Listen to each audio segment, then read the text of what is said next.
It's time for the Alamo City Golf Tour Power Hour, featuring Travis Salkowski, Dustin Hassan, Casey Graham,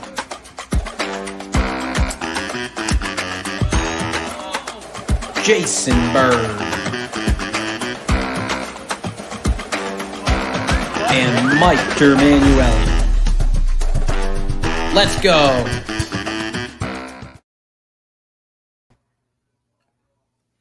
Good evening, Alamo City Golf Tour. My name is Mike DerManuelian. Welcome to the ACGT Tour Power Hour. Looking forward to talking to you guys tonight. We've got a great show for you. Lots of stuff to cover. So let's jump into it. First and foremost, let's bring out the man, the myth, the legend, Travis Salkowski. Woo! Happy Tuesday night, MD. It is July the 19th at 8:31 p.m. and you are watching the ACGT Tour Power Hour. What's up, buddy? How's your Tuesday going? It's going, man. It's hot. Just a lot of stuff going, man. It's super hot. We've got a hot off the presses, full field, largest tour event ever at Brackenridge Park this coming weekend. We're going to talk about that. And there's only 5 events left. Only 4 after Brack, 5 including Brack. So let's talk playoffs tonight. Let's talk about playoffs. Let's talk about playoffs. Let's talk about a lot of things. And let's bring in the next man who's going to join us to talk about playoffs. Dustin Hassan. Playoffs? Talking about playoffs? Playoffs?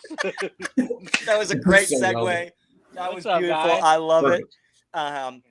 Before we get going, I do want to follow up on a comment I made a couple weeks ago about golf club fitting and shafts. So I just wanted to be really clear.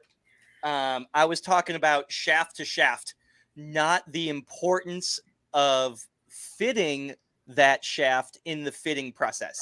So I feel like maybe I communicated that ineffectively. Shaft is important to the golf club fitting process for length, weight, flex, and torque. Once you get past those four bullet points, my comment on that show was that the $500 shaft with those 4 specs and the stock shaft with those 4 same specs were not very far off in the comparison. That's what I was trying to say. Not that the shaft wasn't important in the overall scheme of fitting, but that shaft to shaft was way, way, way less than people give that credit for. So I just wanted to clarify that to start the show tonight. I know there was some grumblings that I didn't give a shit about the golf shaft, but that's not accurate.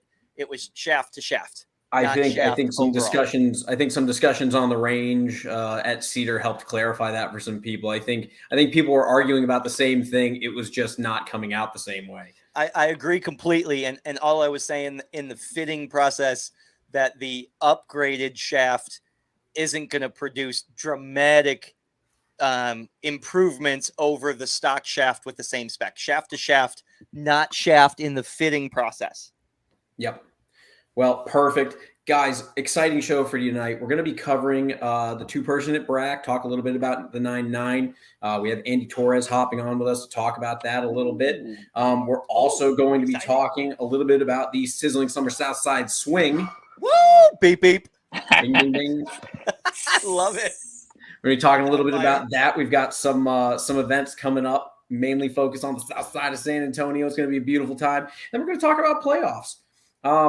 Not only are we going to talk a little bit about, the mentality and prep for playoffs, but more importantly, we'll talk a little bit about how do the playoffs work, how do you get to the playoffs, and how do those different events operate? Those are great questions, and I really wanted to highlight that we're about a third, maybe just a touch more than that through the summer season, and it's time to start thinking about playoffs, tour championship.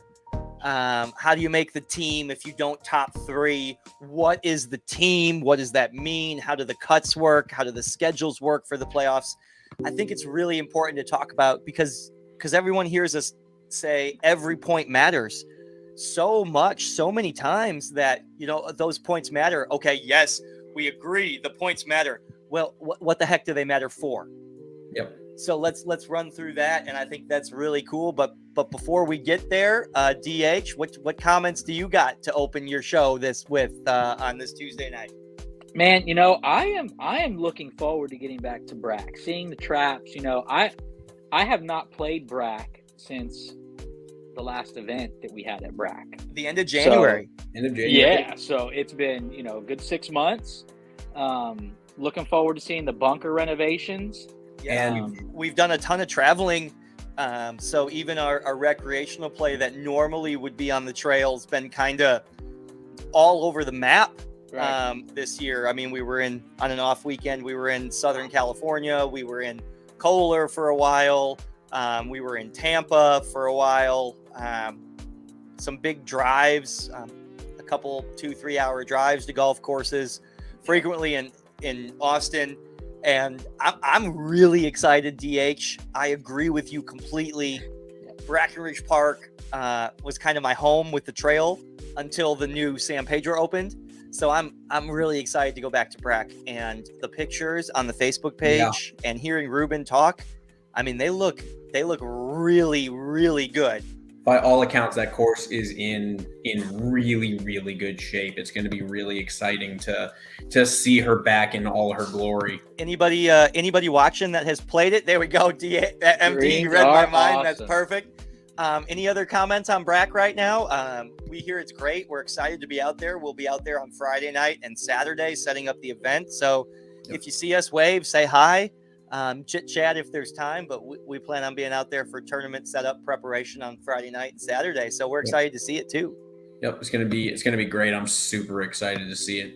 Well, and it's a new format. And it's a new format, brand new format, and sold out. And then we opened up more slots, and then it sold out again. 80 teams, 160 players. That is 5 flights. There was a Facebook post today that the first notice to players with flights and tee times was going to come out tonight. That is going to be bumped to tomorrow. Big man Jason Bird, not on the show tonight, got pulled away for work. So we also didn't get the players list in time for that Facebook post. So notice to players, flights and tee times coming tomorrow for the Brackenridge Park 9-9, largest field in Alamo City Golf Trail Tour history.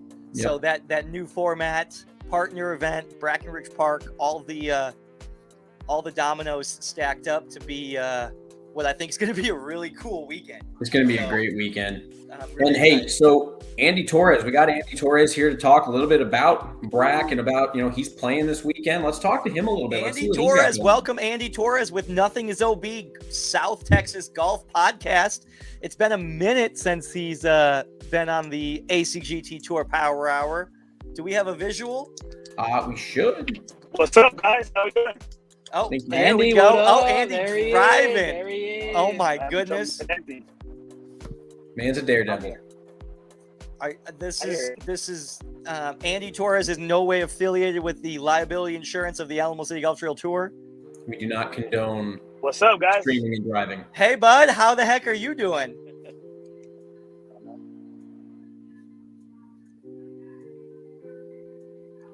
Andy, you hear us? Nope, we're experiencing some technical difficulties, some cell service there with Andy. We hope he drives safe, and hopefully we get to hear his words about the 9-9 here in a second. But how about you two? We've got Dustin partnered with Jonathan Aiken. They're going to land in Champ Flight. And then Mike DerManuelian pairing with third flighter Joe Workman. Yep. So there's a little different aspect there. I'd love to hear from both of you guys on your thoughts, new format, and how you guys are preparing to make your leap in the point standings this week. I mean, DH, you lead it off, man. You guys are the team. I'll tell you, anytime I go into a 2-man, I always feel good playing with Aiken. I think with this format,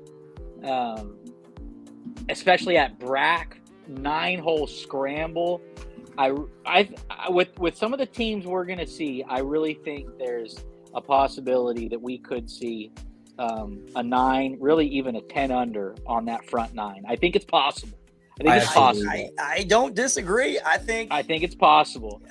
Scramble for 9 holes. Going to be a little bit more. There we go. Andy Torres, welcome back. Do we have some better cell service? But yeah, man, I'm coming from Austin right now. You hear us, Andy? Yeah, I can hear you. Andy? What's up, guys?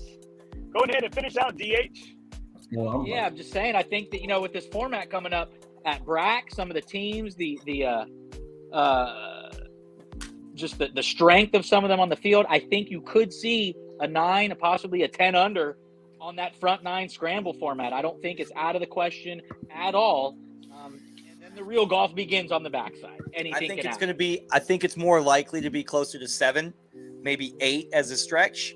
Sure, I think so. But I think you're right. Number 2 for sure is going to play short. Number 3 and number 9 are both gettable, especially number 9. How about you, Andy Torres? Welcome to the show. It's been a minute since you've been with us. What have you been up to? Dude, I've been enjoying my Tuesday nights. I like to watch. I like to watch. Good. Well, thanks for watching. Thanks for popping on. Tell us your thoughts about playing with Jeremiah Sierra this weekend, your 4 bros, bro, and how you are preparing for a new format, Scramble Alt Shot. Dude, I'm pretty excited. I mean, I think everybody, if you're not up for Brack in better conditions, I don't know what you're doing, playing with the ACGT, So we're really excited, and we said this week is that we want to break into the Cookie Mafia. We want to be part of the group. The Cookie Mafia. I like that a lot. I like that a lot. So we said, we want to get in, and especially with coming off my interview with Aaron Flores, great one last week. He made the bold comment that the ACGT Tour Series is the live of golf here in San Antonio, the live of golf. And so I'm looking forward to it. Looking forward to being back. I'm really excited. Nervous, though. I'm really nervous on the alternating shot, Yeah, you got to bring your own shit. You got to cover your own. You got to stand there 65 yards away from the front hole location on number 17, chipping over the hazard there, penalty area. I would say pond, but it's a little bit more muddy right now. Well, shoot, man, I just got done today playing for the first time ever Butler pitch and putt in Austin, and so it was freaking amazing, dude. I had a blast. I do like the Live Tour comparison. We kind of do things our own way. We play tournament golf our own way. There's much bigger prize pots. There's much bigger skins pots. It's open to everybody. Every single person that signs up has a chance to win, and it's fun as shit. So, I mean, love it. Listen, I think that's a compliment. Oh, no. He meant it in the most complimenting way. And I mean, I took it like that. If anybody took it the wrong way, you know what?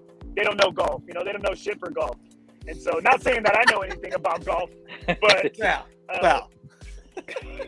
But you know what?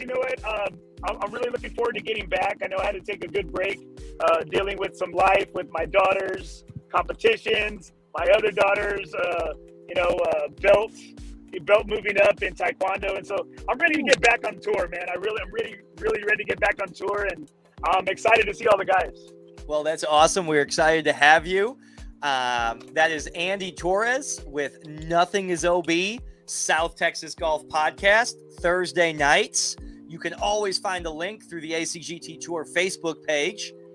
Andy, who do you got coming up this week? What do you got going on? Well, it's a soft commitment right now. I don't want to say anything because, I don't want to put any bad vibes out there. You kind of know, behind the scenes who I may or may not have this week. And so I'm hoping it happens. And I'm really looking forward to it. It's a guest I've been trying to get on the show for a while. And so it's somebody that's prominent in the game of golf here in San Antonio. And I'm really hoping we do because it would be a really great show. We got a lot of momentum, especially coming off being associated with the Alamo City Golf Trail Tour Series and having some really great guests and me being consistent this summer. And so I want to keep going in a great direction. And I wanted to thank y'all guys. Keep rocking, man. Y'all are doing we good shit out appreciate there. that. And the Alamo City Golf Trail Tour and the ACGT Tour Power Hour would like to become an official sponsor of your podcast as well. We'd like to be listed on that website and on your show as well. So you just you send my people what we need to do to get that done. And of course, that means send whatever you need to Bird. And we'll get that taken care of, buddy. So thank you for launching us on the platform, and thank you for all the crossover viewers both ways. And I think it's been nothing but positive. And thanks for jumping back on a Tuesday night. And thank you. And I'm glad you're able to get your Tuesday nights back with your fam a little bit. So. Oh man, it's been great. You know, I've been jealous though. I've been wanting to hop on, and I'm like, I want somebody to ask me. You know, I like to be invited places because when you grow up Mexican, you have to invite yourself a lot of times. and so you know, I'm probably one of the worst Mexicans out there. And so you know what? I like to be invited. It is 8:46 on Tuesday, July the 19th. Andy, you have an open invitation to pop into the show whenever you'd like. Shoot a text message, MD, if you see him and he wants to come on. He has a 100% talent invite whenever he wants. Absolutely. All right, guys. Hey, I'll see y'all later, guys. I'll see y'all Drive this safe. Sunday, man. Keep rocking, guys. Good seeing you. Good Bye. talking, Andy. Bye. See you this Safe. weekend, man. Drive safe. Yeah, man. I am excited for Brack. I love Brackenridge Park. Brackenridge Park was my first head golf professional job. So I love the big trees. I love the fairways that run back and forth alongside each other, like the Parkland style. I really like it. I love the old building. I love the history. I love the Borglum studio. I love the bridge with the artwork and the banners for the Hall of Fame. I just think it's a cool place. And I'm excited to have the largest field ever this weekend there. 160 players. Oh my goodness. 160. Yeah. That's nuts. And I'm looking, you know what? I'm looking forward to just a nice, beautiful day of golf. I'm playing, me and Joe Workman, you know, we're going to be rocking our, hopefully his matching shirt will be in before then. Is that the Third Flight Great shirt? Our Third Flight Great shirt. I love it. My fedora comes in on Thursday. Okay, so terrific. Oh, and, speaking of the fedora, the Arctic Chiller was the brand name of Joe's hat, I believe. The Arctic Chiller. He's watching right now. He's watching. He commented. Yeah, he can correct you. So I believe that's accurate. It's the Arctic Chiller. He was asking where his live money was. I told him it's going to be we'll be cashing that check on Sunday. Went towards an Arctic Chiller. The Alamo City Golf Trail Tour pays back 30% of the field, so it's a large payout. Five flights with partners. Let's see, that's 2-4. That's 8. Aussie Chiller. That's 40 for 160. That's 25% of the field, for sure. Brackenridge Park is the first place Scotty Williams ever played golf. And he's been playing golf. That is 2022 team member Scott Williams. That's right.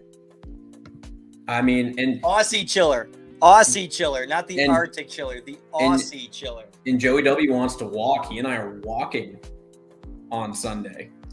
Well, it's not Cedar, so I mean, it's not as bold as saying Cedar.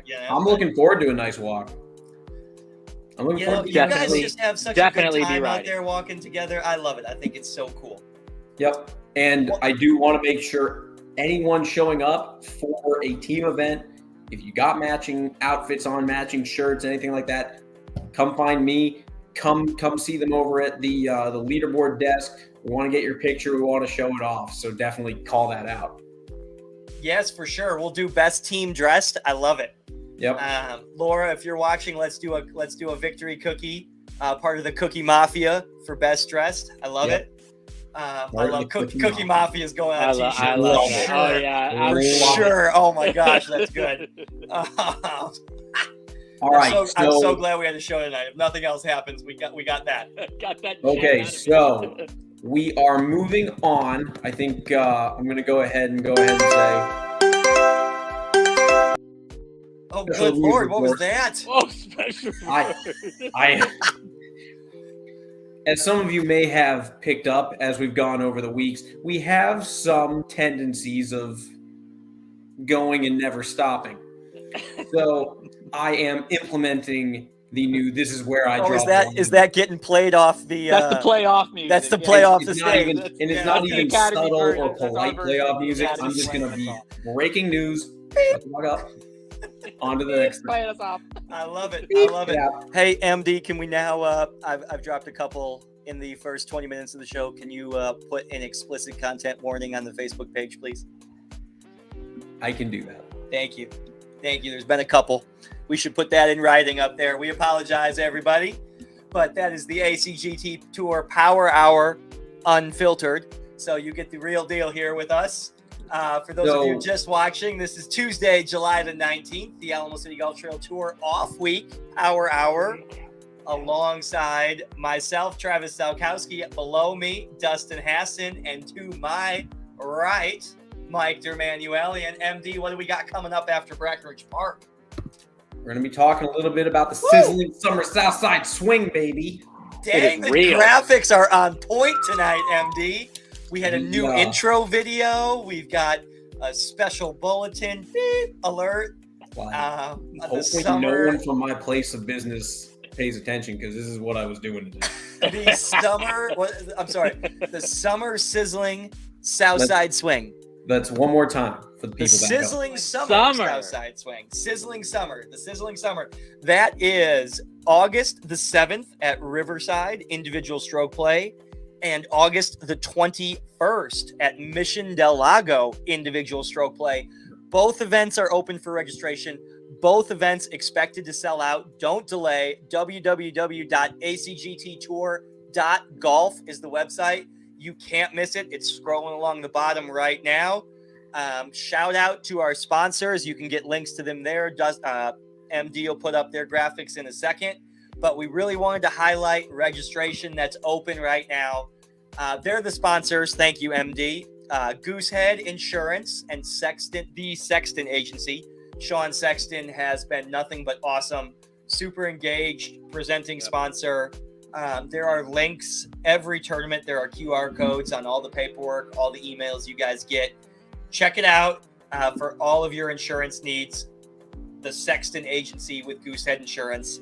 And then same day delivery leaders in Texas. If you need something delivered, Rick Hoinsey and Elevated Logistics are going to get the job done. There's his phone number. It is also on all of those, all of the marketing material and emails that you guys receive during events. But if you need something delivered, Rick's going to get that job done. Just the same way as the ACGT Tour is selling out, Rick's going to deliver them packages. So guys, sign up. Don't delay. Both of those individual stroke play events are on Sundays in August. So really looking forward to that. Man, that's 3 of 5 remaining tournaments open for registration. So the summer season is just over 33% done, 3 for 8 complete. And I think it's time that we talk about how the playoffs work. How do you get there? How do the cuts work? How do you become the last man standing and win a tour championship? What are all those things? MD, what's your thoughts? Yeah, I mean, I think now more than ever, again, to your point earlier, it's every point matters. We talk about it all the time. We talk about making sure we're signed up early, playing in every event. The people that participate are the people that are there at the end of the season, more than likely. And again, sometimes it's not even about winning every tournament. Sometimes it's just about showing up to all of them. That's exactly right. The playoffs are designed for you to finish 5th place in every event, right? Yep. If you play in every event and finish in the middle of the pack, you will qualify for the fall playoffs. Yep. So two regular season events. 2 regular seasons. 2 regular seasons. The spring season and the summer season. We are on event 4 coming up of the summer season this week at Brackenridge Park. So that means we have a top 50 already from the spring season that have already qualified for playoff event number 1, which will be at Olmos Basin on October the 15th of this year. Round 1 and 2 are at Olmos Basin on the 15th and 16th of October. So we've got 50 players from the spring. And then at the end of the summer season, we will have 50 players from the summer. And those 100 players come to round 1, and they are ranked in order of how they finished the regular seasons. MD, do we have a graphic on how that works? Yeah, here, let me pull that up real quick. Now, this graphic is a lot of text. So we'll talk through it quickly, and ignore the dates on it. This is just a quick grab, but a very simple breakdown. So okay, so we're missing the very top part of this email. This is the email from last year. So this is a good graphic because it shows the rounds with the cut lines. So under the schedule with cut lines in the middle of the page, top 100 golfers, round 1, first place pays out 100 points, 4 flights of 25 golfers. After round 1, it cuts to the top 72. After that round, it cuts to the top 54. And then that round cuts to the top 36. And you come back for the Tour Championship, which will also be at Brackenridge Park this year. So regular seasons, we always say they mean something, and they absolutely do. So the top 50 in the spring season, first place, Dustin Hassan, just happens to be on the screen with us, gets 50 points to start the playoffs for his first place in the point standings finish. And then second place, which is actually T2, there's 3 people at T2. So Willie Nichols, Sean Vidal, and Scott Williams all will get 49 points, T2. And then fifth place would be the next one, and that would get 45 points, if that math is right. And then 44 and 43. Yeah, whatever. And essentially, so on, whatever so on, your so on. number is what your. Yes, exactly. Your I'm sorry, I was reading comments and trying to do math there. So all the way down to 50th place would get 1 point to start the playoffs. Fast forward to the summer season, same thing, 50 points, 49, 48, all the way down to 50th in the summer season, getting 1 point. Spring plus summer, and if you get 2 top 50s, Casey Graham, right on cue, thanks for watching, buddy. You get a 25-point bonus to start the playoffs. So if Dustin finishes first place in the summer season, he will start the playoffs with 125 points. That is the most you can start the playoffs with. First place and first place plus your bonus. And it would go down from... So everyone's like, oh my gosh, that's just 1 point. Who cares? Essentially, it's the tiebreaker for all of the cuts throughout the entire 4 rounds of the playoffs.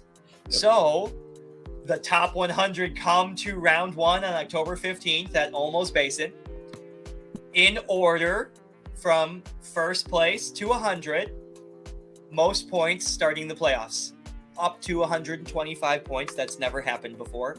I think Lucas Nato last year finished first and fourth. I think he had 121, 1 or 2, something like that. I think first place and fourth place to start the playoffs has been the record. But you're condensed, right? And then you play the first round, and the first cut is your starting playoff points plus your point distribution from round 1 at Olmos Basin, cut from 100 players to 72 players. So those starting playoff points, that bonus, every point matters. So that's the reason why we say every point matters. So a lip out in the Players Club Open at the end of the summer season that cost you first place net and you get second place gross instead, that's 65 points, and that drops you 5 points or 5 places in the final standings and you fall 5 places in the starting playoff points and you get cut by 4 points. I mean, it's losing its gross, and it's taking third gross versus third net. I mean, even a 5-point difference. Yes, 100%. And we've had those point differences at the end of the season where it's been that margin. It happens every season. It happens every season. It happens in the playoffs. And invariably, stories will be told about the one shot that earned them a spot on the team, a spot in the horse race. Yep. Yes. Yes. I mean, it's so fun to talk about. I wish Bird was here because he could tell the details of the story. But 2 years ago in the playoffs, I believe Jason made a double bogey coming down the stretch that bumped somebody else up. Was it Tommy? In the point standings, No. which bumped Tommy, his brother-in-law, out of the horse race and allowed Ruben Caraveo into the horse race, and Ruben won the horse race. Which he won. And made the team. Yes. That's right. That was 2018, huh? I think that was 2020. I think that was at Cedar. Oh, okay. If that was at Cedar, then that's correct. Oh, thank you, Casey Carnes. Casey We there. agree. We agree. The key word there is for everyone, and it's equitable across the flights for everyone. All of those flights are broken up into like handicaps, competing for the same dollar value and the same point distribution. And there are gross and net divisions within each flight. So truly, every single person that signs up has a chance to win their flight and the bonus points and fly up the point standings every week. So we're really pleased with that. And then the point standings collaborate really well. We talk about representation on the team from all the flights. And look at the big three-way tie we had in the spring season. We have 4 people made the team with a tie for the first time ever. And they're all from different flights.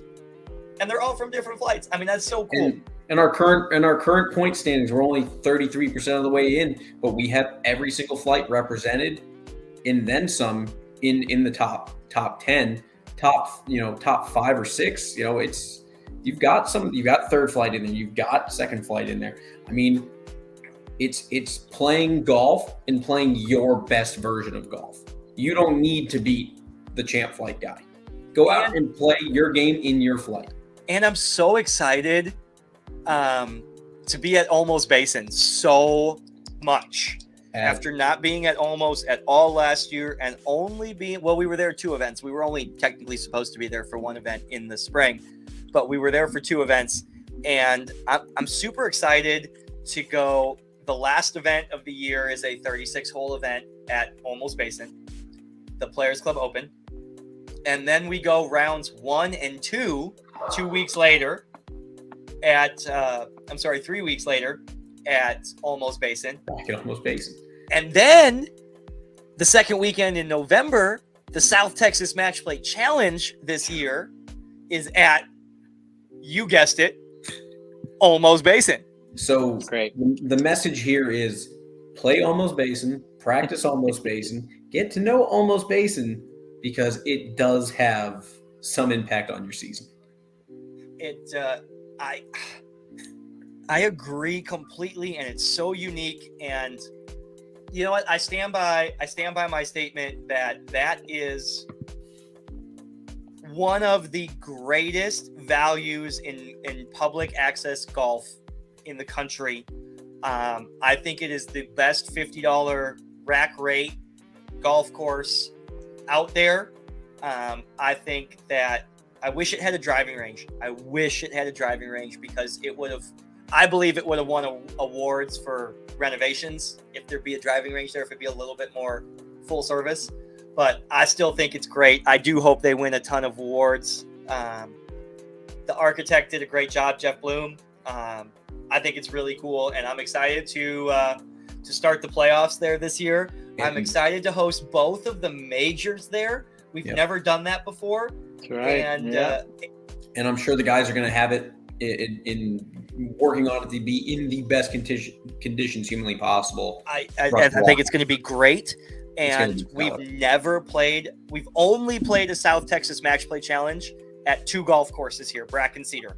So this is really neat to be at another trail facility, to be so excited about a golf course that you want to bring essentially customers, right? Haga is a customer of the South Texas Match Play Challenge at the time. It's so exciting that the Alamo City Golf Trail has another facility that I'm excited to bring out of town customers to and showcase. Like, I think that's so cool. And I'm excited. I mean, I get excited about obviously all these different things. I'm thinking about, I'm looking at our new scoring record. You know, I think there's going to be some interesting scores down the line here as more people have more time to see it. We're seeing it in a more competitive light. We're going to get so many rounds in there. I'm interested to see what that number ends up looking like too by the time we're done with it all. Yeah, I'm super excited for that. I know Casey and Jason are working on course ACGT Tour course records by tee boxes. So I know they're working on that. So I'm excited for that as well, to see that. And Casey Carnes in for a course record, currently held by Masters champion Will Griffin at almost. And remind us what that is. 67? That's a 68. 68. Yeah. He actually shot 68 twice. Yeah. Yeah, some rapid fire play there, back to back with the 2-day Open, first 2 rounds of the Masters. MD, I think that's a real good call. Real good chance that we could see that course record challenged or maybe even broken. Now that we know Casey's watching, and we just talked about Will's super low score at almost Jason 68. We needed, there it is. Okay. There it is. Yeah. I remember driving up to Casey Carnes at Riverside that day, and the smile on his face was ear to ear, and he was like, 59 watch, bro. Let's go get it. And I think that year he shot 64, 65 at Brack in the playoffs. I know that was the year Jason shot 66. Jason Bird shot 66 in the playoffs that year and was like going after Casey. So I know there was a 62. There was a 10 under. I know Luke LeGrand shot 62 at Brackenridge Park, which is 9 under. There's Casey. Thank you. Thanks for watching. I'm sorry I'm a little delayed on the comments. The monitor I'm using is a full screen. I can't see the comments, so I apologize if I'm late. Yes, absolutely, Scott Williams. Casey Carnes is a beast. The year that he's referencing, the 62 at Riverside and the 63 at Brack, he birdied the 18th hole at Brackenridge Park something like 10 times in a row. A couple of them were in the dark. One of them was in the South Texas Match Play Challenge. One of them was to force a playoff in the Masters that year and then won the playoff. It was really cool. He was really, really, really clutch. He was a beast that year. Heck yeah. So I definitely love a segment in the future on a podcast in the near future about the course records, course to course by tee. I think that'd be really cool. Yeah, absolutely. Our statistician will be all over that. Yeah, I agree. I think that's going to be awesome. Well, awesome. One of the other things I wanted to talk about, I was hoping Bird was going to be here, but wanted to talk about, talking about playoffs. We're talking about, how to get to the playoffs, what the point system looks like. I think one of the other big things to talk about, and I think that this kind of goes, across the board for every flight, just because we have so many new players playing with us now. We have, all these returning players, and we have people that, are going to have opportunities to make the team that have never made the team before. DH, talk to me a little bit about, obviously you don't necessarily have to worry as much about the preparation side of it. You've already got your spot on the team, but obviously you're trying to still pick up that Player of the Year award. You're still trying to finish in that top spot in playoffs. How do you prepare? What's that mentality and prep look like as you're getting ready to roll into the playoffs? Yeah, MD. The preparation is like I have not earned a spot on the team already. I go into each event each event still looking to earn as many points as possible. There's a little bit of pressure that's let off the shoulders, but you don't approach it that way. I mean, you start to let off just a little bit. The level of the strength of the competition in the field these days is just second to none. The moment you let off for just a second, you will get passed. I don't care what flight you're in, you will. So you've got to go into every event prepared. You can't take any week off. We've said it 15 times in this podcast and another million in every other show, but every stroke matters, every point matters, and you really have to approach it that way.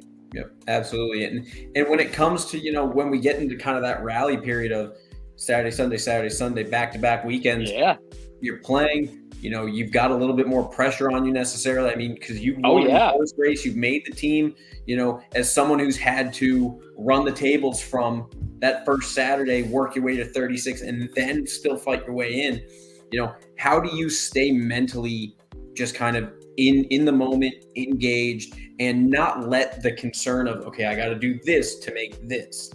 It's tough, MD. I mean, that's a great point. I mean, it can be so easy to get ahead of yourself and start thinking ahead. And I mean, that is just instant death in golf. I mean, you've really got to stay in the moment. Your most important shot is your next shot. And really just don't get too far ahead of yourself. You're talking 4 straight tournaments, Saturday, Sunday, no week off in between, the next Saturday, Sunday for rounds 3 and 4. If you go into round 1 of the playoffs and you're fighting something in the swing, you got to grind out a round, get some points, work it out, because there is no off day. There's no week off in between the rounds. I mean, it is back to back. So, it's tough. That's by design. And that's by design. So it feels like that, right? So it feels like it's survive, win. It's absolutely, I love hearing and that's a great point. That's a great point. You survive those first, surviving round 1. You may not have to have, your best stuff in round 1, but you've got to grind out a round, post some points, get to round 2, kind of the same mentality. Obviously, you can't really let your foot off the gas, but once you get to rounds 3 and 4, it's go time. You're talking about the last 2 rounds of the year. It's time to put up or shut up, and that's it. You got to leave it all out on the course. And to your point, I mean, it's those little mistakes, those little slip ups. If you're worried about the other guy passing you, it's already too late. I mean, we've seen a lot of players that have come in, either their 50th man in or something like that have started out in the playoffs with nothing and grinded through 72 holes of golf and earned a spot on the team. Survive on the cut line, top 3, win a flight. The other thing about the playoffs that is unique is as we start cutting players, the flights also start getting cut. That's a good call out. Ooh, yes, good point. It's 4 flights of 25 golfers to start with, and then it's 3 flights of 24. So we essentially eliminated 25% of the field after round 1. And that's the biggest single cut. The next cut is 24, and the cut after that is 18. So, but every time there's a cut, the flights condense, and the flights condense, and the flights condense, and then all of a sudden, it's Tour Championship weekend, and round 3 is 54 players only, and 54 players doesn't feel like a lot compared to 100 or 160 in a regular event. So, all of a sudden, it's Tour Championship Sunday now, and there's 2 flights of 18. And championship flight's a little bigger. First flight, or the handicap dispersion is a little bigger. And all of a sudden, those 8s and 9s that are used to being comfortably in the middle of first flight are now kind of bubble somewhere in the middle. And it it's you got to play your best golf at the end in the playoffs. It's designed to reward survive, play good. I'm glad you said that. I played with Tim DeHoyas last year, final round playoffs, and Tim was bumped up to Champ Flight. And as a 10 handicap. Yeah, that's right. I probably his first time playing in Champ Flight with us, playing the black tees, something he's never done before with us. And I was paired up with him in a cart, and I just remember on one of the first holes, I remember Tim saying, you could tell he was feeling that pressure. He was feeling that pressure, and he said, "Boy, I don't play in Champ Flight, and I don't, but I kind of watched him throughout the day, and he slowly kind of just let that pressure go away. Some people, that pressure going to eat you up, and you're done. It's about how you manage that pressure. He managed it well. He managed to finish well enough to get himself into a horse race, and then he emerged from that horse race and made a spot on the team. So he made a spot on the team. The pressure can get you one way or the other. And then he had a hole-in-one in the event. He had a hole-in-one at the challenge. Yeah, the practice round. That's right. And you know what those first 3 holes of the Tour Championship were for Tim DeHoyas? They were an unteachable moment. That's right. Unteachable moment. He had to feel it. He had to learn it. He could have crumbled, but he rose to the occasion. That's right. Got himself in the best 30 minutes on tour of the horse race. That's right. And emerged from that, made the team, had a hole-in-one in a practice round for the event. That's what it was, and now he knows what it feels like. And he can even step that up and step it up. And that's right. He learned what it feels like. And that is a great story, because that's exactly what we're talking about. Yep. And the tour playoffs are designed for that playoff feeling. There's a cut for the first time. I'm sorry. Oh. He's leaning towards the screen a little bit, so it feels. But it's designed to feel like that, and I say like, oh, the Masters is my favorite regular season event, and the South Texas Match Play Challenge is my favorite event, and the horse race is stupid fun because it's crazy, and that doesn't exist in Texas anywhere. But you know what? I love the first and second round of the playoffs, because it's the first time when everyone starts doing math. I love math. I love breaking math. It down. There's scenarios going on in their heads.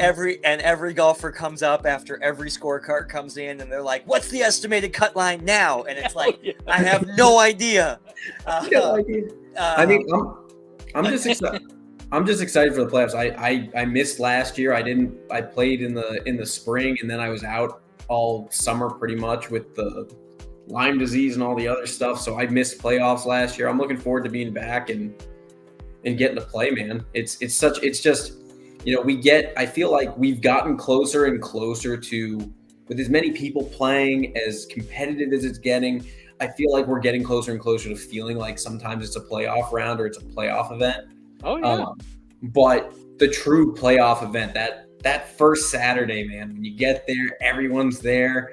You're just anxious to tee off, and it kicks off. That start of the playoffs kicks off, a 6-week period where it is just, you are going to play the most amount of golf you have played in a long time. It is going to be intense. It is going to be with a purpose behind it, and you're going to be challenged. And there's nothing like it. And I love the fact that it's at Olmos Basin, because I have a feeling it's going to get rowdy from the balcony. Yeah. When people start doing the math and start cheering for people and start knowing what's going on the 18th hole there from the balcony watching, I think it's going to be a really cool venue to have a couple cuts. It's a great course to have an audience and have a gallery. And I like the finishing stretch there, because it's no longer a walk in the park. Those green complexes make it crazy. But if you need low scores, with the exception of 15 on the back nine, 14 is drivable. Yep. 16 can be driver wedge or 3-wood low iron. 17 requires a couple good shots, but 18 is still birdieable, and you can have a look for eagle if you need to. So Almost Basin can really provide some dramatic fireworks there for rounds 1 and 2 of the playoffs. I'm really, really excited. And we've already seen Almost Basin. I mean, look at the Masters in the spring, and look what it came down to on the 18th hole. There was Bart Wilson. Yeah, Bart Wilson had a putt to tie. Go to play. Yes, it was crazy. I know we discussed this last week about the finishing hole discussion at Cedar, but I love the finish on a par 5, especially a par 5 that you can make an eagle on. I mean, it was fun to watch the British this weekend because you could drive the 18th and potentially make an eagle and win the event. I mean, that's a fun situation, and it's such a great venue to watch that happen. And then to take, the top 54 players to round 3 and the Tour Championship round of 36 the following day, the very next weekend. I love that. There's a lot of pressure on tournament operations that week, but I really like that turnaround because it feels real. Yeah. And that's what it's supposed to feel like. It's there's a cut, you're doing the math, you know what flight you're in right away, you know your pairing right away. You have the whole week to prepare for your Tour Championship run at Brack. And then I saw a comment from Greg Keogh. I love standing behind the black curtain at Brackenridge Park at the Tour Championships over. We've done the math on the final point standings, and we put all the names up on the board and then cover them up. And we reveal the top 10 and the team members and the horse race and the wild card and all of that stuff in real time with the whole Tour Championship crowd and spectators hanging out. And whoa, MD's got some photos. Yeah. I mean, 18 is always fun. That's cheering on the last 2 days. 18 is a great hole to sit and watch on. I think it was the playoffs one year. I think I got hit by someone on the 18th tee box. They hit me in that area. I love standing there. I'm sitting in the Adirondack chairs there to the right of 18th green, just to the right of the cart path, knowing that cart path is out of bounds. That's a tough shot. This is the last time we will be at Brackenridge Park this weekend until the playoffs. I bet you we see some of those crazy hole locations on the back 9 at Brack this weekend that we missed in the Masters. Yep. I hope we would. Yep. I hope we would. I'm looking forward to Saturday's setup. Like we said, if you're out there practicing, come say hi. We'll certainly see you out there. I'm looking forward to getting out there on Saturday morning with you and setting that up and seeing what it looks like. Yeah, we're gonna do some Alamo City Golf Trail Tour marketing shots back there. We're gonna shoot some promo videos and some video tip segments back there as well. So it's gonna be a cool Saturday. So if you see us, stop by and say hello. We'd love to talk to tour golfers and answer questions on what the tour is about and how it works, which is why we felt the need tonight to talk about the playoffs. And I'm glad we did.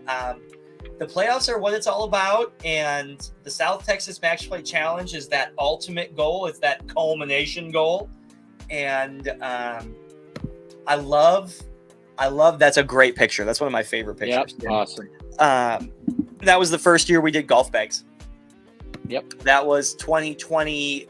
That was 2020 at Cedar Creek. Really excited. I love that picture, and I was really excited to hear Dustin talk just a minute ago about keeping the pedal down. Yeah. It's easy to qualify. It's not easy to qualify. It's easy once you've qualified to lay off the pedal and kind of coast through the summer season and maybe not care like you would in the playoffs. And then all of a sudden you're at Wildcat or at Almost Basin in the South Texas Match Play Challenge and the pedal's down and you've taken the last 7 months off. So it's really awesome. If I'm speaking now as team captain of the South Texas Match Play Challenge, I think that is a great coaching strategy. Keep the pedal down. Keep putting yourself in as many unteachable moments as you can. Keep playing tournament golf, because there's tournament golf and then there's regular golf, and they are different. I don't care how much you say I play golf by the rules. It's for real. It's you can't simulate tournament golf. You just can't. And to hear you say and to recommend keeping the pedal down and grinding it out and continuing to learn how you handle tournament and tour situations, I think that's awesome, and that's super exciting to hear. Yep. Absolutely. I think it's there's nothing else like it. That's why the tour is so unique. That's why it's grown the way it has. That's why we're getting to do these things that we're doing, and it's strictly because the people here involved, the tour that allows everyone to have this opportunity, and there's never going to be an experience like it, and that's just the fact of it. And I think, and actually here, Casey had a great comment here. Tournament golf tells you where you are for sure in your game. And that's, I think that, perfect. That's an even better call out. Bird needs to play better golf. Yeah, Bird, step your game up. Yeah, I agree. Bird needs to play better golf. MD, I just sent you a picture. Can you pull that in quick? I can certainly try. Give me one moment. I'll let you two take up the airway here while I work on it. Yeah, work on that after. So we talked about the playoffs. Top 100 come to the playoffs. There's 4 rounds. There's a tour championship, and that's in October. You got to get invited to be there by top 50ing. Right. And then we always talk about the team. Let's talk about how you make the team. Now, you could be like Dustin and the 3 other guys in the spring season who top 3 in ties and automatically qualified for the team. So top 3 from the spring, top 3 from the summer, top 7 from the final standings of the playoffs on the Tour Championship. Then there's the horse race winner, which we'll talk about in a minute. There's the wild card winner, which we'll talk about in a minute. And then there's a sponsor selection, which is pretty cut and dry. It's Goosehead Insurance gets a sponsor selection as part of their sponsorship, so that's pretty cut and dry. So we've got 3 from the spring, which is 4 this year. So we'll talk about what happens when that happens. Yep. And then we've got 3 from the summer, so that's 6 or 7 in our case. Plus 7, that's 13. That leaves us the sponsor selection. That's 14. Dustin, tell us about the horse race and the wild card. What are those, and how do you earn them? And oh my goodness, I dropped my microphone. That's good. So wild card, I've been fortunate enough to make the team on a wild card selection actually the last 2 seasons. Wild card is an aggregate of your spring total points plus your summer total points plus playoff points that have not already qualified for the team. That is correct. So that is how you earn a spot as the wild card selection. The most points earned not on the team is the way it's written on the FAQ page. The most points earned in the entire calendar year, not on the team already. So that gives us 15 players on the team, leaving us the horse race spot. I love the horse race. It's the best hour of the year. And Dustin, walk us through the horse race. Who are the 4 people, and what is a horse race, and how is it different than sudden death? So horse race is first 4 out. First 4 out from the playoff, from not earning that spot, qualify for the horse race. Now, the horse race, I think, is probably the best thing you've incorporated since I've been a part of the tour. I think that is just great because everyone now who is pretty much around for the tour championship hangs around. And now you've got that gallery following 4 people. Yeah, there's 4 for one spot. So the first 4 people out, let's say the top 7 from the final playoff standings made the team. This is 8, 9, 10, and 11 in the point standings to finish the playoffs. They're not on the team yet. They are the first 4 out, and they go right to number 1 tee box at Brackenridge Park. So Dustin's right. Everyone who's made the team is there. We are on Facebook Live. We announced the team. It's this huge spectacle. I've probably lost my voice already, so I'm struggling. But we are there, and we announced the players in the horse race. And Dustin, what is a horse race, and how do you become the last person standing? So first of all, it is net. So you're playing net score. That's a great on point. The holes, and essentially, you go to number 1, and if someone makes net 4 and everyone else makes net 5, that 4, wins it. The 5s are out, the 4 wins it. But and what we ideally would want to see is one person to make a high score. Essentially, the high score is out on the hole until there is one person left. Yes, that is accurate. That's a great way to look at it. High score out. I explain it as reverse sudden death. It's high score out. So if it goes 3, 4, 5, 6, the 3 doesn't win. The 6 is eliminated. That's right. And then the 3, 4, and 5 go on to hole number 2. And then if it goes 4, 5, 5, then he's out. Oh yeah, that is a great story. That we had Jason on a couple podcasts several weeks ago, and we talked about it. And that was a really, really cool moment. Was that the first horse race? I think that was the first horse race. That was the first horse race. And that, so someday we'll talk about this horse race in detail. Maybe we'll have Jason on. Maybe we'll have Jonathan Aiken on. I think it's something we can talk about either before the playoff weekend or after that playoff weekend. I think it'd be really cool because it's there's a key piece of information that never gets talked about. So Jason Cross won the horse race on the first hole.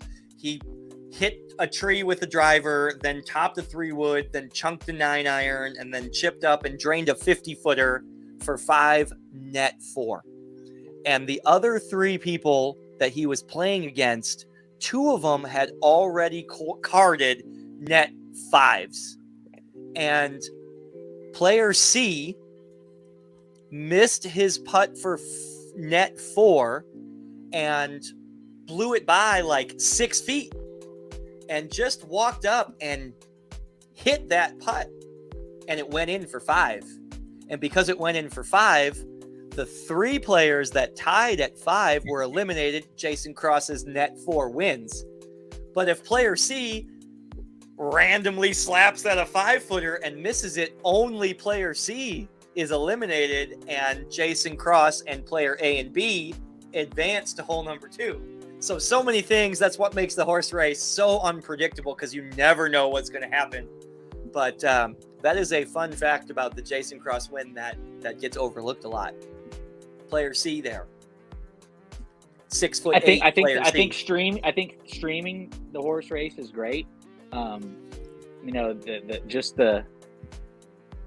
The presence there with the gallery following along. I mean, we're surrounding number 1 green.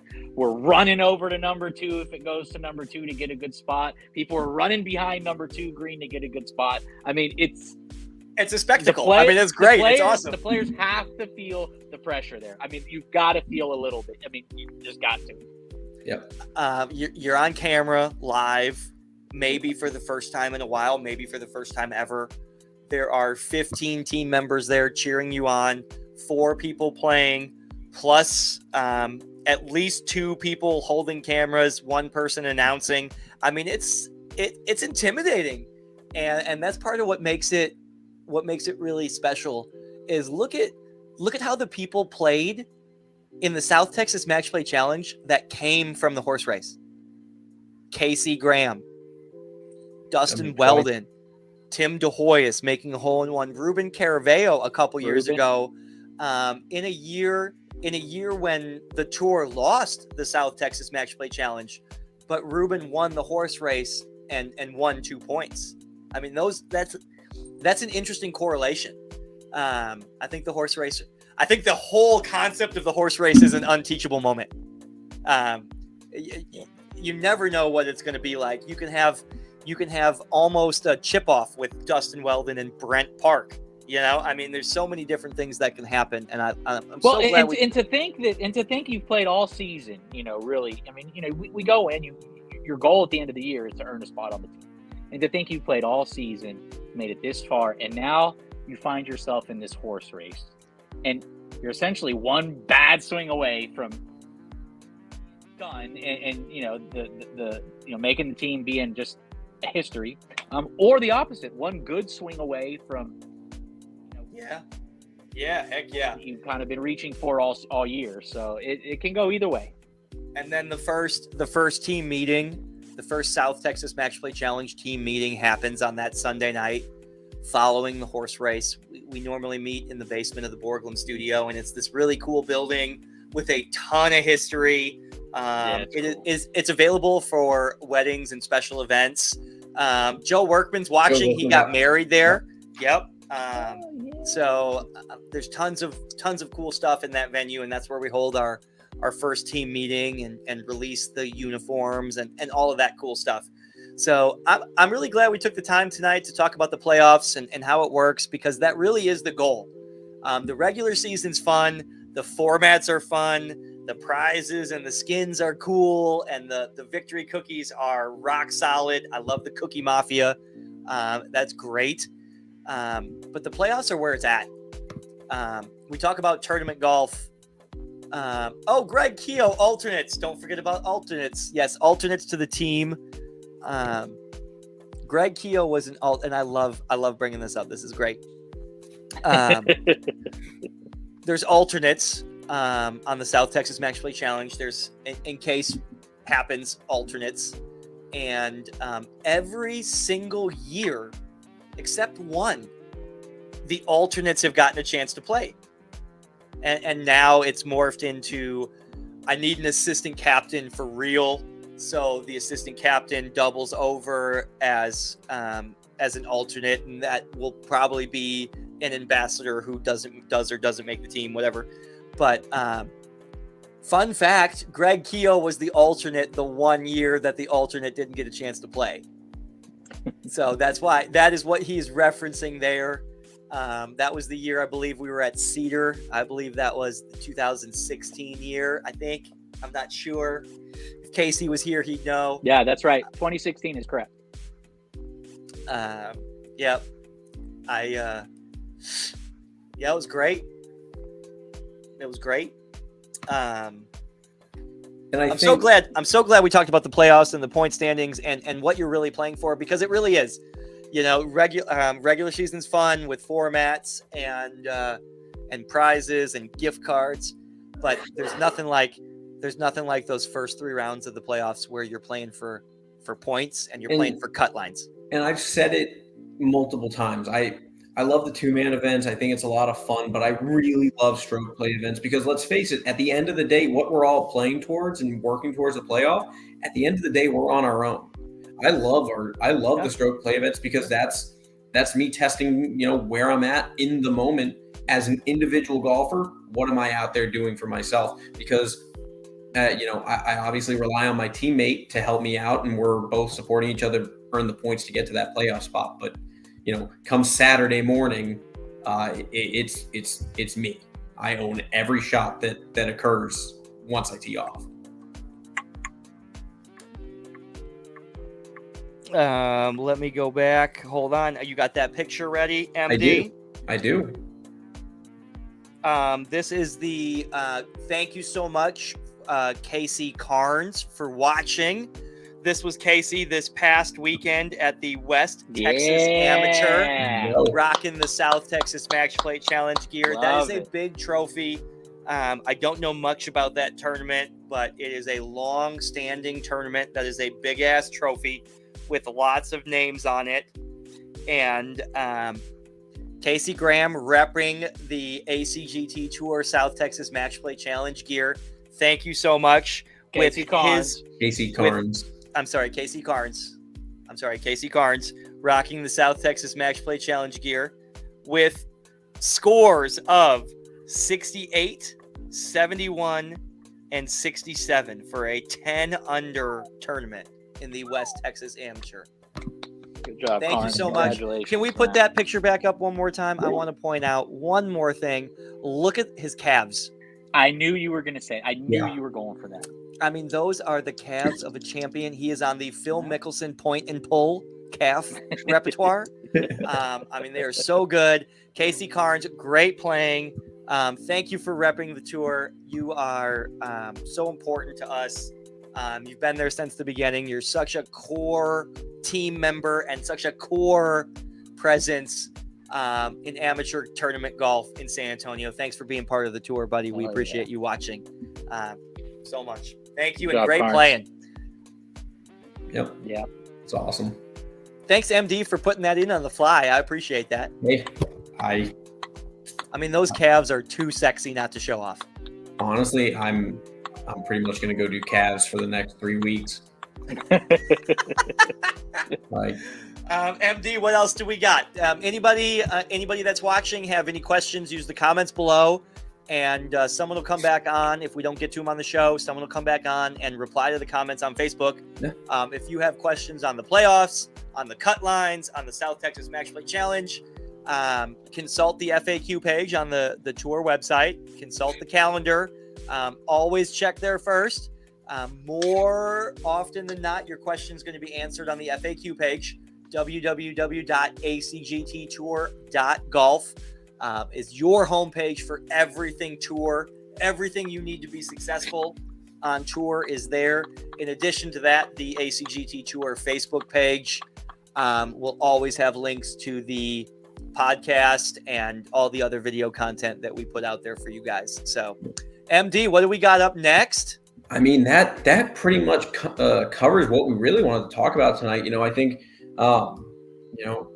I'm excited. I know we've got some other cool stuff coming up for us. We're going to do Saturday. You and I are hopefully going to get some videos made. I'm excited to start getting some more content out there to you guys. I think Travis and I had a nice call today. We came up with some really fun ideas. We're going to get some of the ambassadors involved. We're going to get some of you guys involved. Looking forward to it. I think it's going to be a lot of fun. That's my mind is just on all these different things that we're wanting to do and are going to do. I'm excited to go back to Brackenridge Park because I'm excited to see the victory cookies for this week. It's always a surprise to me too. Laura, I never know. So Laura Lewis and the Cake Place and More, find her on Facebook. When she says and more, she really means and more. She can do almost anything. She's an artist. The cakes are incredible. The cookies are amazing. I mean, cakes and cookies are her bread and butter. No pun intended. But heat stamping, vinyl presses. She made some custom bar stools for the tour in the Victory Lane. She was the one who made those. Those are amazing. Yep, those are awesome. The podcast backdrop behind me came from the Cake Place and More. So when she says more, she really, really, really means it. So check her out, the Cake Place and More, our Victory Cookie sponsor. We are so lucky to have Laura Lewis and Sean Vidal, that partnership, to be part of the tour. We are so spoiled with Laura and Sean. I mean, they are awesome sponsors, awesome ambassadors, committed to the core, and thank you so much.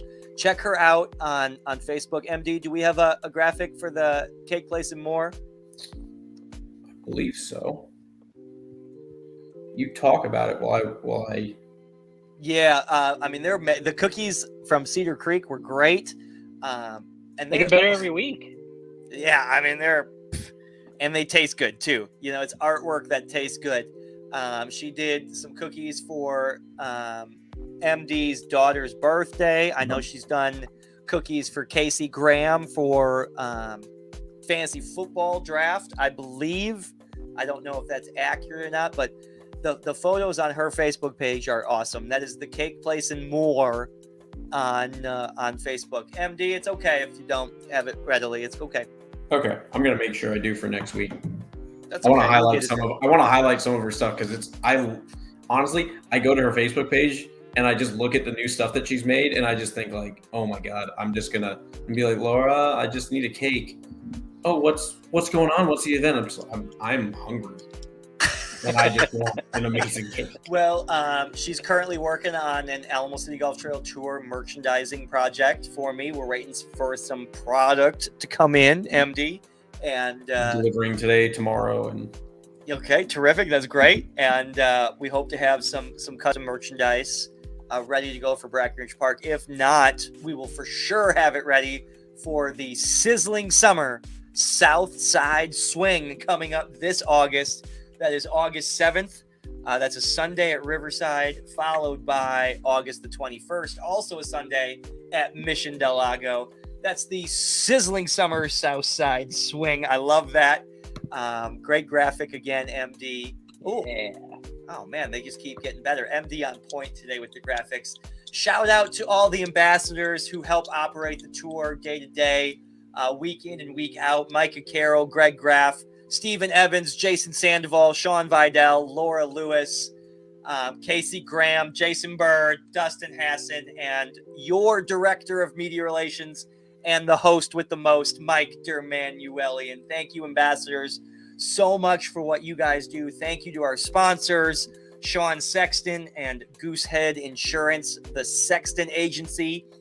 We'll put that graphic back up in a second. You can get a QR code right from the Facebook page. That's going to get you a quote for insurance with the Sexton Agency of Goosehead. And then, of course, Rick Hoinsey, the South Texas Match Play Challenge sponsor, who says, whatever you need, Trav, just let me know. Those are the best sponsors with elevated logistics. Anything you need delivered, he's going to get it done. Same day courier service. Big, small, as long as it's in the state of Texas, he's going to get it to where it needs to go today, which I think is really cool. So shout out to our sponsors. Shout out to our ambassadors. Shout out to Andy Torres with NothingisOB South Texas Golf Podcast. Thanks for jumping on with us tonight. We're excited to see you again back in action this week at the largest event in Alamo City Golf Trail Tour history. That is so cool to say. That is so cool to say. We've been going at this for 10 plus years, and to continue to grow with the new golfers that we're growing at this year is so cool. And I was talking to MD on the phone today, and we were going over the handicap database, which now has over 600 people in it. And we were talking about the first-time golfers to the tour, first-time tour golfers coming back for their second time. A couple weeks ago when we were at Willow, there were 17 or 18 first-time golfers that played last month at Willow, and 12 of those 17 golfers came back and played individual stroke play at Cedar Creek. I think that's a really cool stat. Thank you to all those first-timers that are coming out and experiencing the tour for what it really is, tournament golf with a social niche, fun for everybody, competitive across the flights. And I think that was a really cool stat that I got to share with MD on the phone today. Really, really excited to be back at Brack with this field size. It puts a ton of pressure on myself and a ton of pressure on the ambassadors to run a good tournament. There's a big difference in running a golf tournament from an operations perspective. I know we talk about that a lot. From an operations perspective, 60 and 72 and 84 golfers versus 100 and 120 golfers is a big difference. And it's a big difference between 120 golfers and 160 golfers. Bob North, thank you for watching. First timer at Cedar coming back to play Brackenridge Park. Yeah, Bob. And probably bringing a first-time partner with you, Mr. North. Thank you so much for your commitment to the tour. We're glad see you at Brack. Experience. Yeah, see you at Brack this Sunday. And 120 golfers to 160 golfers is another big jump. So 7 a.m. tee times come fast. 2:30 and 3 p.m. tee times last a long time. It's a long time to get there. There's a lot of scoring. There's a lot of marshaling. Alternate shot can get out of hand, pace of play wise, pretty quick. You can lose friendships. You know, so come check in with us if you actually decide to end a friendship. We're keeping track of that stat too. Yes, we would love to hear your interview. story. Yes, we'd love to hear how that went down for sure. I'm all about Anybody who we'll loses friendships or anything like that, has to sleep on a couch or gets kicked out of the foursome, we'd love to hear about that after Brackenridge Park. But notice to players, tee times and flights for Brackenridge Park coming out via email, and the first notice to players tomorrow to all 160 golfers. Wow, that's awesome. That's so cool. The Sizzling Summer Southside Swing open for registration. That is Riverside individual stroke play on August the 7th and individual stroke play at Mission del Lago on August the 21st. Those are both Sundays. Open for registration at www.acgttour.golf. I think that wraps it up for me. I don't have much of anything else to talk about. You want to take questions in the comments for a minute? I mean, we are under an hour and 30 minutes, guys. That's a great show. Do you know what the difference is? It's pretty good, yeah. There's no Jason Bird. I agree, MD. Jason Bird dragging it down. Like, the guy's just verbose. Jason Bird is happy to say it's going to take an hour 45. It's going to take 2 hours, knowing that he's leading that 20-minute chart. Well, Alamo City Golf Trail Tour, we've always put a preference on pace of play this year on tour. So we're doing the same thing tonight on the ACGT Tour Power Hour podcast. So we're keeping it down. Let's go around the horn, MD, and then take us away, bud. Yeah. DH, start it off, man. Thanks for tuning in, spending your Tuesday evening with us. So looking forward to getting back out to Brack this weekend. Like I said, I'm looking forward to seeing those new sand traps, that sand trap renovation, just getting back out there at Brack. Anytime I pull into that parking lot, just puts a smile on my face, so looking forward to getting back out there. 160 golfers. It's going to be a long day, but I wouldn't rather spend my Sunday anywhere else. I concur completely. There's something about driving across the bridge, coming down the alleyway on Avenue B there, crossing the bridge into the parking lot at Brackenridge, driving past the Borglum and walking past the clock and opening that ridiculously huge 5 foot by 7 foot front door and walking into that big old 1923 clubhouse with the beautiful wood furniture and the big old bulky furniture and that beautiful clubhouse and pro shop design. I mean, I love Brackenridge Park. Yep. And I can't believe it's been 6 months since we've been there. And I'm really excited to be there. 160 golfers. Thank you guys so much for making the Alamo City Golf Trail Tour the home of amateur golf in South Texas. We couldn't be more excited to be here hosting events for you week in and week out. I'm so glad we got to talk about the playoffs, and now we can be like, playoffs. We're talking about playoffs. We can act like that for the next couple weeks. So I think that's really cool. I'm looking forward to seeing everybody out there Sunday. Thank you again for playing on tour. Thank you again for spending your Tuesday nights with us. We appreciate it here on the ACGT Tour Power Hour podcast. Amateur tournament golf. That's what we are, with a social fun niche. Open to everybody. Come check us out. acgttour.golf. MD, take us away. Y'all have a great Tuesday. Awesome.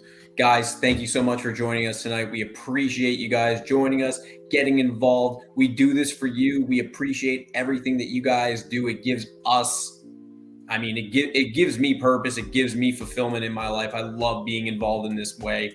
And, a shout out to my cohorts here, DH and Travis. Love seeing you guys every Tuesday night. Love getting to spend time with you guys, and looking forward to Brack. 10-year anniversary of the Alamo City Golf Tour, 160 players, record-setting amount of people at the historic Brackenridge Park. It's going to be a great weekend, and excited for it. But that is all we have for you guys. Thank you so much, and you have a great Tuesday night. Peace out, everybody. Have a great Tuesday. Good night, y'all. Have a good night, everyone.